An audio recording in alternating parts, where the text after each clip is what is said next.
আসসালামু আলাইকুম ওয়া রাহমাতুল্লাহ। কি অবস্থা সবার, কেমন আছেন সবাই? তো এইচএসসি 25 কে আমি লাস্ট 1.5 মাস ধরে কি লেভেলের মানে পরিশ্রম করে কেমিস্ট্রি সবকিছু পড়িয়েছি আপনি এটা খুব ভালো করে জানেন, রাইট? সো এইচএসসি 25 ব্যাচ আমি কখনোই মোটিভেশন দিতে পারি না অত সুন্দর করে আপনাদের অন্যান্য ভাইয়াদের মতো। বাট আমার যে হচ্ছে গিয়ে থাম্বনেল ডিজাইন করে, এডিট করে, তো ও হচ্ছে খুবই বিরক্ত করে আমাকে এইটা দিয়েছে এন্ড বলেছে যে ভাই সবাই করতেছে আপনিও করেন। তো আমি জাস্ট ছোট্ট কিছু মানে লাইফ হ্যাক শেয়ার করব। ওই জাস্ট দুই মানে হাইয়েস্ট গেলে 5 মিনিট লাগবে। এই 5টা মিনিট আপনাকে হয়তো মোটিভেট করতে পারে। ওকে, তো এসএসসি বলেন এইচএসসি বলেন আমি কোনো জনমে আমাদের বাংলা পরীক্ষায় ফুল অ্যান্সার করতে পারি নাই, একদম সত্য কথা। লাস্টের 4 নাম্বার মানে একটা লাস্টের সৃজনশীলের ঘ নাম্বার আমি কখনোই অ্যান্সার করতে পারতাম না। এটা রিজন কি? প্রথম কথা হচ্ছে এটা ভাই প্রথম পরীক্ষা, সো ন্যাচারালি একটা তলপেটে একটা প্রেশার থাকবে, রাইট? তারপর হচ্ছে আপনার একটা ভয় কাজ করবে, এই ভয় আর তলপেটের প্রেশারের জন্য ঠিক মতো আসলে লিখতে পারি না প্রথম সৃজনশীলগুলো। তো আমি জাস্ট অল্প কিছু হ্যাকস শেয়ার করব এন্ড দেন হচ্ছে গিয়ে ভিডিওটা কেটে দিব। আমি আপনাদের বেশি সময় নষ্ট করতে চাই না। ওকে, একটু খেয়াল করে দেখেন, আমি ওই যে লেখার সিস্টেম শিখাবো না, এইটা অনেক ভাইয়া দেখলাম ভিডিও করে দিছে আপনাদেরকে, সো ফলো করলেই হয়ে যাবে। হ্যাঁ, খুব মনোযোগ দিয়ে খেয়াল করেন। আপনার সৃজনশীল যতগুলো লিখতে হবে, খুব সুন্দর 7টা সৃজনশীল লিখতে হবে, তাই না? 7টা লিখতে হবে। তো খেয়াল করার বিষয় হচ্ছে আপনি প্রথমটাতে দেখেন, আপনি চান বা না চান প্রথম সৃজনশীলে 30 মিনিট লাগবে, এটা শিওর, রাইট? প্রথম সৃজনশীলে 30 মিনিট আপনার খরচ হবেই। আপনি জানেন কি না, আমি প্রথম সৃজনশীলে 35 মিনিট দিয়ে দিছিলাম। ওকে, সো প্রথম সৃজনশীল একটু আপনার মনের মাধুরী মিশাইয়া লিখতে মন চাইবেই। সো আপনি ট্রাই করবেন যে একদম প্রথম থেকেই তো লেখা স্টার্ট করতে হবে। এটা কিভাবে মানে যাবেই, 30 মিনিট যাবে, আপনি চাইলেও 30 মিনিট যাবে। তো প্রথমটা অ্যাটলিস্ট যাতে 25 মিনিট, প্রথম 4টে সৃজনশীলে টিচার যাতে আপনাকে 40 দিতে বাধ্য হয়। আই রিপিট, সৃজনশীলে কিন্তু 10 নাম্বার করে দেয় যদি আপনার লেখা সুন্দর হয়। আমার লেখা সুন্দর ছিল, এই জন্য হয়তো আমি একটু অ্যাডভান্টেজ পাইছি, ফুল অ্যান্সার না করেও A+ পেয়ে গেছি। বাট এটা কিন্তু সবসময় হবে না। আপনার লেখাটা সুন্দর না হলেও আপনি যদি গুছায় লেখেন, আপনাকে তারা 10-এ 9 দিবে, 10-এ 8 দিবে, এরকম নাম্বার দেয় তারা। ওকে, আর যাদের লেখা সুন্দর তারা একটা এক্সট্রা বেনিফিট পাবে, এক্সট্রা অ্যাডভান্টেজ পাবে। প্রথম 4টা সৃজনশীলে যাতে অবশ্যই তারা আপনাকে মানে বাধ্য থাকে 40-এ 40 দিতে, এন্ড দিবে। আপনি মনে করেন না দিবে না, তারা অবশ্যই আপনাকে প্রথম 4টা সৃজনশীলে 40 দিবে যদি আপনি একটু গুছায় লেখেন। মানে ক নাম্বারটা হচ্ছে গিয়ে, ক নাম্বারের তো কোনো উত্তর হয় না, 1-2 লাইন বা সংজ্ঞা আসলে 2 লাইন। তো খ নাম্বারে 2টা প্যারা করবেন। খ নাম্বারে এখান থেকে এই পর্যন্ত একটা প্যারা থাকবে, আবার এখান থেকে এই পর্যন্ত একটা প্যারা থাকবে। ক আর খ কে 1 পেজে লেখার চেষ্টা করবেন। তারপর গ নাম্বারটা অবশ্যই 3 প্যারা লেখার চেষ্টা করবেন। প্রথমে একদম প্রথম প্যারাতে যাতে জিস্ট পার্টটা থাকে, মানে আপনার কাছে কি চাওয়া হয়েছে ওইটা যাতে প্রথম পার্টে থাকে, মানে একদম মূল ভাবটা দিয়ে দিবেন। মানে সারমর্ম সারাংশ করতাম না আমরা, একদম প্রথম পার্টে যাতে হচ্ছে জিস্ট, মানে উদ্দীপকের এইটাতে যা বলা হয়েছে এটার মূল ভাব এইটা, এই যে একদম জিস্ট পার্টটা হয়ে গেছে, একদম জিস্ট পার্টটা আপনি দিয়ে দিবেন। ক্লিয়ার? এরপরে আপনি শুরু করবেন ইন্ট্রোডাকশন দিয়ে। মনে করেন আপনি অপরিচিত গল্প বলছে, কারণ আপনি কি বলবেন? বিশ্বকবি না, বিশ্ব নন্দিত লেখক বিশ্বকবি রবীন্দ্রনাথ ঠাকুর রচিত অপরিচিত গল্প, মানে ব্যাপারটা হচ্ছে এরকম। সো এই যে এই জায়গায় একটা প্যারা দিবেন, এরপরে আরেকটা প্যারা দিবেন। সিমিলার কাজটা করবেন ঘ নাম্বারেও আপনি চেষ্টা করবেন জিস্ট পার্টটা যাতে, এটা 1.5 পেজ হবে, এটা 1.5 পেজ হবে, এটা 1.5 পেজ হবে। নরমালি আমি এই ধরনের ভিডিও বানাই না, বাট আমি বলে দিচ্ছি কজ আমার সৃজনশীল লেখার হাত খুবই ভালো ছিল আলহামদুলিল্লাহ। তো ওই এক্সপিরিয়েন্স থেকে বলতেই পারি আপনাদেরকে। আর ঘ নাম্বারটা আপনি চেষ্টা করবেন 1.5 পেজ, 1.5 পেজই লেখেন, কোনো সমস্যা নেই। প্রথম ঘ নাম্বারটা কিন্তু 2 পেজ হয়ে যাবে, আপনি না চাইলেও হয়ে যাবে, বুঝছেন? এটা আসলে আপনার উপর ডিপেন্ড করে না, এটা হয়ে যায় যেহেতু প্রথম সিকিউ। হ্যাঁ, প্রথম দেখবেন প্রথম 2টা সিকিউরই ঘ নাম্বার 2 পেজ করে দিয়ে দিচ্ছেন আপনি অতি উৎসাহে, বাট পরের গুলো তো লেখারই সময় পাওয়া যায় না, তাই না? তো চেষ্টা করবেন, মানে এটা আমি আপনারা চাইলেও কন্ট্রোল করতে পারবো না, এটা সময়ের উপর পরিস্থিতির উপর ডিপেন্ড করে। সো আমি ঢাকা বোর্ডের স্টুডেন্ট ছিলাম, তো ঢাকা বোর্ডে কিন্তু বাংলা প্রশ্নের এমসিকিউটা খুব কঠিন হয়, রেগুলার বেসিসে ঢাকা বোর্ডে বাংলা এমসিকিউ কঠিন হয়। 3-4টা প্রশ্ন এত বিশ্রী থাকে, ধরাই যায় না আসলে কোন টিচারের মূল ভাব মনোভাব কি, বুঝছেন? সো ঘ নাম্বারের জন্য আপনি ওই যে প্রথমে জিস পার্টটা লিখবেন, তারপরে এক প্যারা, তারপরে এক প্যারা, তারপরে উপরিউক্ত আলোচনা থেকে বলা যায় যে উপরিউক্ত আলোচনা থেকে একদম লাস্ট ফিনিশিং প্যারা দিয়ে দিবেন, ফিনিশিং প্যারা দিয়ে দিবেন। তো এটাই ছিল সৃজনশীলের কথা। আর এমসিকিউর জন্য ভাইয়া আমি একটা ব্যবস্থা করেছি, আপনার ভার্সিটির জয়কুলির ভার্সিটি বিচিত্রার যে বাংলা বিচিত্রা আছে, হ্যাঁ, বাংলা বিচিত্রার যে লেখক জিলানি ভাই, উনি খুবই আপনার আমার পরিচিত। তো ভাই আমার সাথে যোগাযোগ করেছিল বাংলার ব্যাপারে।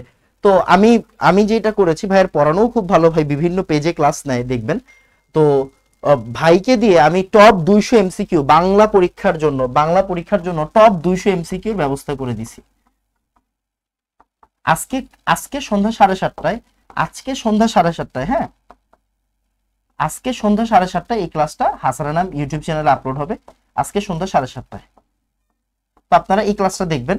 ভাইয়া আমি কি কেমিস্ট্রি নিয়েই কিন্তু আমি ক্ষান্ত হয়ে যাইনি, আমি আপনাদের জন্য চেষ্টা করতেছি, আমি ইংলিশটার জন্য ট্রাই করব, কথা দিতে পারতেছি না, চেষ্টা করব, যতটুকু চেষ্টা করব, মানে যতটুকু পারবো করে ফেলবো। ওকে, আচ্ছা, আর এবার আমি বড় ভাই হিসেবে কিছু কথা বলতে চাই আপনাদেরকে, সেটা হচ্ছে সবাই মাস্ট একটা আজকে একটা কলম ইউজ করবেন, ওই কলমটাই কালকে ইউজ করবেন, মানে যাতে নতুন কলম, তো কালকে কিন্তু প্রচুর লেখা, রাইট, কালকে প্রচুর লেখা, সো আজকে একটা কলম চালু করে ফেলবেন,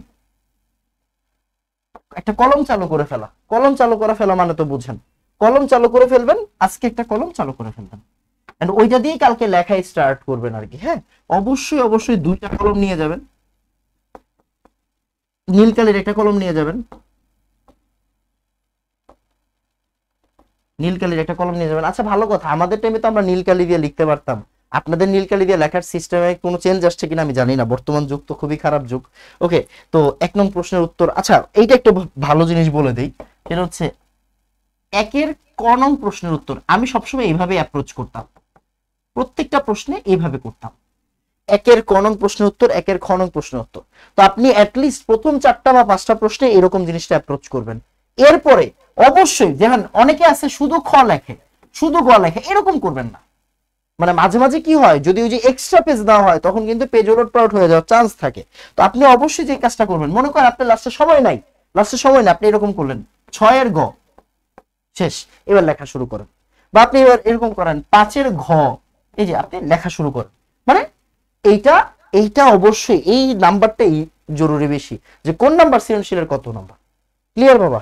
ওকে, তো নীল কালির একটা কলম নিয়ে যাবেন যাতে করে এই লেখাগুলো লিখতে পারেন। ভাই যে ঢেউ ঢু দিতে যায় না, ঢেউ ঘর বাড়ি বানাতে যায় না, জাস্ট সিম্পল 2টা দাগ দিয়ে দিবেন, সিম্পল 2টা দাগ দিয়ে দিবেন, কোনো ঘর বাড়ির দরকার নাই, কোনো নদীর ঢেউ সমুদ্র দরকার নাই। ক্লিয়ার? ওকে, অবশ্যই অবশ্যই পেন্সিল দিয়ে স্কেল করতে হবে এমন কোনো কথা নাই, বাট একটা পেন্সিল, রাবার কাটার এগুলা ক্যারি করা উচিত, ক্যারি করা উচিত। ওকে, পেন্সিল রাবার কাটার থাকুক, মানে আপনার ক্যালকুলেটরে থাকুক, মানে কি বলে ফাইলের ভিতরে থাকুক। রেজিস্ট্রেশন, তারপরে হচ্ছে অ্যাডমিট, মাস্ট মাস্ট মাস্ট। ওকে, আচ্ছা, এখন এগুলার মেইন কপি হচ্ছে নিয়ে যাইতে হয়, সো অবশ্যই অবশ্যই চেষ্টা করবেন এই যে আপনার রেজিস্ট্রেশন আর অ্যাডমিট কার্ড, এগুলার মেইন কপির কয়েকটা ফটোকপি ঘরে করায় রাখতে, কয়েকটা ফটোকপি ঘরে করায় রাখতে, লেমিনেটিং করায় টাইম নষ্ট করার কোনো প্রয়োজন নেই, কয়েকটা ফটোকপি যাতে আপনার ঘরে থাকে। এই তো, এটা একটা কথা। এগুলো হইলেই তো একটা ফাইলের ভিতরে হয়ে যায় নাকি, আর কিছু লাগে? আর কিছু তো লাগার কথা না। আচ্ছা, এইবার হচ্ছে বড় ভাইয়ের হিসেবে যে উপদেশটা, সেটা হচ্ছে আমি যেটা ফেস করছি, আমি এসএসসি, আমার ম্যাট্রিক পরীক্ষার সময়ের কথা বলি, ম্যাট্রিক পরীক্ষায় বাংলা ফার্স্ট পেপার পরীক্ষা, মানে প্রথম পরীক্ষা জীবনের, মানে আমি কিন্তু পিএসসি দিছি, আমাদের টাইম থেকে পিএসসি শুরু হয়েছে 2009 সাল, 2009 সাল থেকে কিন্তু পিএসসি শুরু হয়েছে, আপনারা জানেন কিনা। ওকে, সো 2009, 2012 মানে আমার জেএসসি, 2015 এসএসসি, 2017 হচ্ছে আমাদের এইচএসসি। ওকে, সো আমি পিএসসি দেওয়া পাবলিক, আমি জেএসসি দেওয়া পাবলিক, আমি এসএসসি দেওয়া পাবলিক, আমি এইচএসসি দেওয়া পাবলিক। ওকে, সো আমি জানি না আপনারা সবাই পিএসসি জেএসসি দিবেন কিনা। তো বাংলা ফার্স্ট এসএসসির টাইমে বাংলা ফার্স্ট পেপার পরীক্ষায় যেটা হয়েছে সেটা হইলো আমি গরুর মাংস আর রুটি খেয়ে গেছিলাম, বুঝছেন, রুটি আর গরুর মাংস খেয়ে, 2015 সালের কথা বলতেছি। আমার স্টিল খেয়াল আছে, তখন হচ্ছে ক্রিকেট ওয়ার্ল্ড কাপ চলো, অস্ট্রেলিয়া যে ওয়ার্ল্ড কাপ জিতলো, অস্ট্রেলিয়া আর নিউজিল্যান্ডের মধ্যে অস্ট্রেলিয়া যে ওয়ার্ল্ড কাপ জিতলো। ওকে, তো আপনার 2015 সালে রুটি আর গরুর মাংস খেয়ে গেছি, এন্ড গ্যাস্ট্রিকের ব্যথায় আমি আপনার কি বলে 3টা সিকিউ লেখার পরে বমি করছি, মানে বারান্দায় এসে বমি করছি। এন্ড লাকিলি হচ্ছে গিয়ে ডাক্তার ছিল, ডাক্তার থাকে এখন বর্তমানে প্রত্যেকটা হলেই, মানে স্কুলে মানে কলেজে, তখন তো স্কুল ছিল আর কি এসএসসি, তো স্কুলের নিচে ডাক্তার ছিল, ডাক্তার হিসাব পরে আপনার ট্যাবলেট দিছে, খাইছি, তারপর হচ্ছে লিখতে পারছি, মানে তাও খুব কষ্ট হয়েছে। তো অবশ্যই অবশ্যই সকালবেলা তৈলাক্ত নাস্তা করা যাবে না, মানে একদম স্বাভাবিক খাবার খেয়ে যাবেন, নরমাল খাবার, হ্যাঁ শুকনা খাবার, শুকনা খাবার, রুটি, অনেকের কলাতেও সমস্যা হয়, হ্যাঁ অনেকের কলাতেও সমস্যা হয়, তো জাস্ট নরমালি পাউরুটি খাবেন। অনেকে বলে ডিম খাওয়া যায় না পরীক্ষার আগে, ওকে পাউরুটি খাইলেন, বা নরমাল হচ্ছে ফল খেয়ে গেলেন, হ্যাঁ ফল খেয়ে গেলেন, যাতে গ্যাস্ট্রিকের সমস্যা এড়ানো যায়, এটা মাস্ট, এটা একটু ফলো করবেন, গ্যাস্ট্রিকের সমস্যা এড়ানো খুবই জরুরি। ওকে, সো পাউরুটি, ফল এগুলা খেয়ে যেতে পারেন নরমাল বাসা, এরপর পরীক্ষা দিয়ে বাইরে বিরিয়ানি খান, সমস্যা নেই, ওকে সমস্যা নেই। তো তৈলাক্ত নাস্তা একদম অ্যাভয়েড করতে হবে। আরেকটা জিনিস সেটা হচ্ছে আপনার সাথে আঙ্কেল যাক বা আন্টি যাক, যারা, আপনারা তো এইচএসসি কলেজের অনেকেই হচ্ছে ঢাকার কলেজে পড়েন, তো আঙ্কেল আন্টি থাকে না সাথে, সো তাদের জন্য তো ইজি জিনিসটা, বাট যাদের আঙ্কেল আন্টির সাথে যাবে তারা পরীক্ষার হলে যাওয়ার, মানে পরীক্ষার হলে ঢুকার আগে একটা নির্দিষ্ট জায়গা দেখায় যাবেন, যে এই যে আঙ্কেল আন্টির জন্য যে তোমরা এই জায়গাটাই দাঁড়ায়ও, কারণ কালকে কিন্তু প্রচুর ভিড় হবে, কালকে প্রচুর স্টুডেন্ট, মানে একটি স্টুডেন্টের জন্য, মানে দেখবেন হচ্ছে তার মানে করেন একটা মেয়ে যাইতেছে, ওর বাপ মা যাবে, পারলে ওর তো যদি বিয়ে না হয়, বিয়ে যদি হইতো ওর জামাই যাইতো, ওর জামাইয়ের বাপ মা মানে শ্বশুর শাশুড়িও যাইতো, ব্যাপারটা সেরকম, কালকে দেখবেন দুনিয়ার সব আত্মীয় স্বজন কালকে যাইতেছে, বুঝছেন? তো একটা নির্দিষ্ট জায়গা দেখাই দিবেন, যদি এইটা আপনার কলেজ হয় মানে আপনার কেন্দ্র হয়, কেন্দ্রের এই জায়গাটায় মনে করেন এই যে আশেপাশে একটা চায়ের দোকান আছে বা একটা মসজিদ আছে, হ্যাঁ বা কিছু আছে, তো এখানে দেখাই যাবেন, বা একটা মনে করেন একটা তারি খাম্বা আছে, বলবেন এই তারি খাম্বাটার সামনে তোমরা দাঁড়ায়ও, যাতে আমার আইসা আমার পরীক্ষা দিয়ে বের হয়ে তোমাদের খুঁজতে না হয়, ক্লিয়ার? তো আপনারা জাস্ট পরীক্ষা দিয়ে বের হয়ে তাদের কাছে চলে যাবেন, ঠিক ওই নির্দিষ্ট জায়গাতে, এই না হলে হচ্ছে অনেক টাইমে খুবই মানে এত কালকে ভিড় হবে প্রচুর, সো এটা একটু মাথায় রাখবেন। আর অবশ্যই অবশ্যই কালকে অ্যাটলিস্ট কালকে, হ্যাঁ অ্যাটলিস্ট কালকে চেষ্টা করবেন পরীক্ষার 1 ঘন্টা আগে থাকতে। 1 ঘন্টা আগে থাকতে বলছি কেন জানেন, মানে আপনি যাতে অ্যাটলিস্ট পরীক্ষার 3 ঘন্টা আগে, পরীক্ষার 3 ঘন্টা আগে আপনি রওনা দেন, বুঝছেন? পরীক্ষার 3 ঘন্টা আগে রওনা দেন, কেন? কারণ বর্তমান বাংলাদেশে রাস্তাঘাটের অবস্থা প্রচুর বাজে, প্রচুর ভিড় হবে, প্রচুর ট্রাফিক খাবেন কালকে, আর মাঝে মাঝে দেখা যায় আল্লাহ না করুক যদি কালকে সকালে বৃষ্টি এসে পড়ে, তো যেসব রোডে বৃষ্টি আসলে হচ্ছে গিয়ে মনে করেন কাদা বা হচ্ছে গিয়ে যে পানি জমা যায়, ওসব রোডে কিন্তু আপনার কি বলে সিএনজি বলেন বা বাস বলেন সবগুলো যাতায়াতের সমস্যা হয়। সো কালকের দিনটা অ্যাটলিস্ট একটু সময় হাতে রেখে বের হবেন, এটা বড় ভাই হিসেবে। মানে দেখেন এতক্ষণ আমি যা যা বলছি বাংলা বাংলা এমসিকিউ সিকিউ, ওইগুলো আপনি না শুনেন, ওইগুলা তো আপনার বাংলা টিচার আছে, বাংলা টিচার বলতে পারবে। সো এই কথাগুলো একটু শুনলেন, হ্যাঁ এইগুলো একটু মাস্ট। আর কালকে ভয় পাওয়ার কিচ্ছু নাই, এটা এটা খুব স্বাভাবিক। আমি আপনাকে বলবো ভয় পাইতে না, আরেক টিচার আপনাকে বলবে ভয় পাইতে না, কিন্তু আপনি ভয় পাবেন একটা, এটা খুব ন্যাচারাল। আপনি বিশেষ করে আজকে রাতে বেশি ভয় পাবেন, এটা হয় পরীক্ষা ঠিক আগের দিন রাতে ভয় পাওয়াটা আসলে খুব স্বাভাবিক, বুঝছেন? তো মানে তখন একটা গিল্টি ফিল হবে, ইস সারা জীবন বাংলা পড়ি নাই কালকে, বিশেষ করে বাংলার কথা বলতেছি, কারণ আমরা যারা সায়েন্স ব্যাকগ্রাউন্ডের তারা কিন্তু ন্যাচারালি বাংলা খুবই কম পড়ি বা ইংলিশ খুবই কম পড়ি, তো এই যে ভয় পাওয়াটা স্বাভাবিক।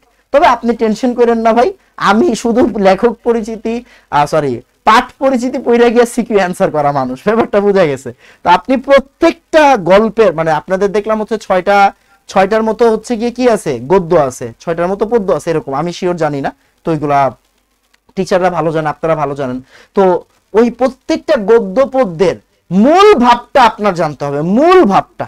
যেমন রেইনকোট আমার খুবই ফেভারিট, অপরিচিত আমার খুবই ফেভারিট, মানব কল্যাণ আমার ভালো লাগে না, বিলাসী আমাদের টাইমে ছিল না। তো এই যে রেইনকোট আর হচ্ছে গিয়ে অপরিচিতা, এই দুটার কথাই বলি। মনে করেন অপরিচিতা এটা কি যাই হোক, এটা হচ্ছে একটা প্রেমে ছেঁকা খাওয়া কাহিনী। তো এটার মূল ভাবটা কি আপনি একটু লেখেন সুন্দর করে, সারমর্মটা লেখেন, তারপরে রেইনকোটের সারমর্মটা লেখেন, তারপরে হচ্ছে আপনার এই যে কি বলে তাহারই পরে মনে, সারমর্মটা লেখার চেষ্টা করেন। কবি যেটা সুফিয়া কামাল যেটা বুঝাইছে, এই সারমর্মগুলা যে পারবে, সিরাজউদ্দৌলার কাহিনী আমরা সবাই জানি, ঠিক আছে? আপনাদের তো মনে হয় বুধা না, আপনাদেরটা কি লাল সালু, ওকে লাল সালু, মজিদ খেয়াল আছে তো, মজিদ লাল সালু, তো এই লাল সালু কাহিনী সবাই জানে। তো এই কাহিনীগুলোকে সারমর্মটা যে জানে সে অ্যান্সার করতে পারবে ভাই, এতটুকু মানে কনফিডেন্ট নিজের ভিতরে রাখতে হবে। ওকে, আর লেখার স্পিডটা যাতে অনেক বেশি থাকে, লেখার স্পিডটা যাতে আপনার, কালকের দিনটা তো অনেকগুলো লেখার বিষয়, তো কালকে একটু লেখার স্পিড স্বাভাবিকভাবেই বাড়াইতে হবে। তো একটু প্র্যাকটিস করে যায়েন বা হচ্ছে গিয়ে চালু কলম নিয়ে যায়েন, এতটুকুই বলবো। আপনাদের জন্য অনেক অনেক অনেক শুভকামনা, অনেক দোয়া রইল। দেখা হবে ইনশাল্লাহ আগামী কোন একটা সেশনে। আর অবশ্যই আজকে রাতে কিন্তু টপ 200 এমসিকিউ আইসা পড়বে, টান দিয়ে ক্লাসগুলো দেখে ফেলেন বা পিডিএফ গুলো দেখে ফেলেন। আর অবশ্যই কেমিস্ট্রির আগে ইনশাল্লাহ ভাইয়ার সাথে দেখা হবেই। আর কি করবেন বলেন তো, অ্যাডমিশন ব্যাচে ভর্তি হন এক্সামের পরে। আল্লাহ হাফেজ, আসসালামু আলাইকুম।